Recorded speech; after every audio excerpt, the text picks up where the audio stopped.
right, we're going to get started here. Apologize for the our mic did not work at the last second with the rain and everything, so thank you for putting up with our speakerphone. Can everyone hear okay? This may be the best it gets, folks. All right, whoa, okay.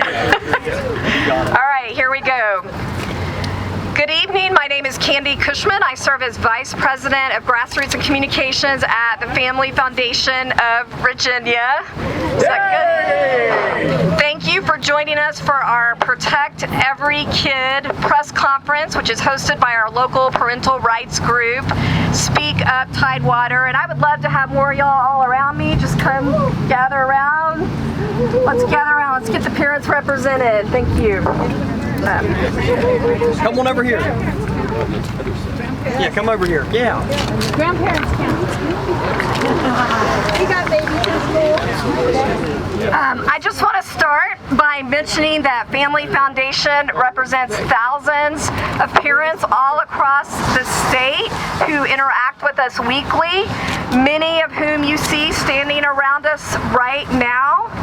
And they are deeply concerned that too many of our public schools have lost a basic level of respect for involving parents in what is happening in their child's educational and developmental processes.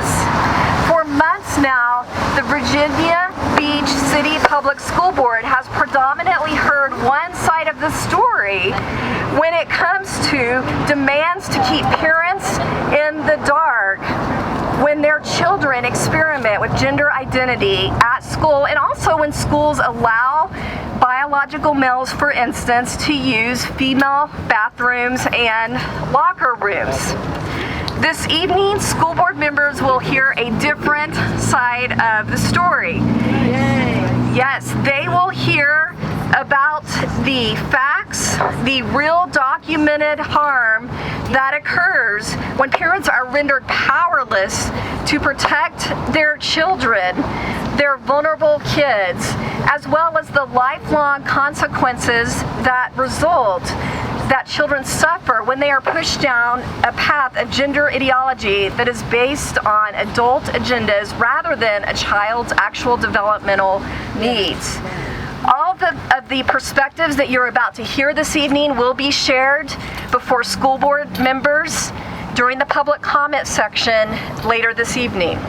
Without further ado, I'd like to introduce Chloe Cole, a very courageous 18-year-old woman who is speaking up in an effort to, as she puts it, save the next generation from experiencing the real harm and pain that she has suffered. Chloe?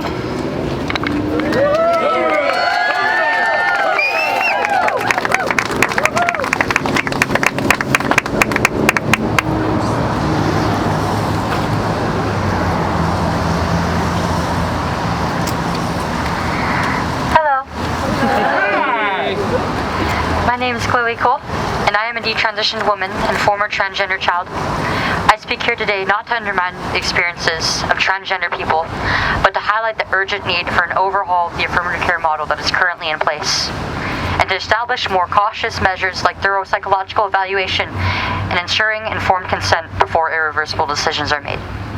This is not about denying anyone's identity or experiences, but about ensuring the safety and well-being of youth and vulnerable adults. Educators, researchers, medical professionals, and parents alike need to take time to understand and explore these issues more deeply and to handle them with compassion and care. As someone who fell victim to the gender industry, I feel called to speak on behalf of my experience and warn people about the reality of so-called gender-affirming care. I was only a middle schooler when I began transitioning both socially and medically. I started identifying as a boy named Leo when I was 12 years old. I had my puberty suppressed and was put on cross-sex hormones at 13 before undergoing a double mastectomy at 15 years of age after sophomore year of high school. When I first started treatment, I hadn't finished sex ed yet. And so I didn't know what things like fallopian tubes or cervixes were, or even that there are 4 stages in the menstrual cycle. And yet I was allowed to make a decision that would permanently alter my reproductive and sexual functioning and destroy my health and ability to thrive. My doctors sold me and my family a lie, and I paid the price with my body and mind. This is not something to be celebrated. Transition is a serious undertaking, and this reckless, one-size-fits-all treatment of children and mentally ill young adults is abuse on an unfathomable scale.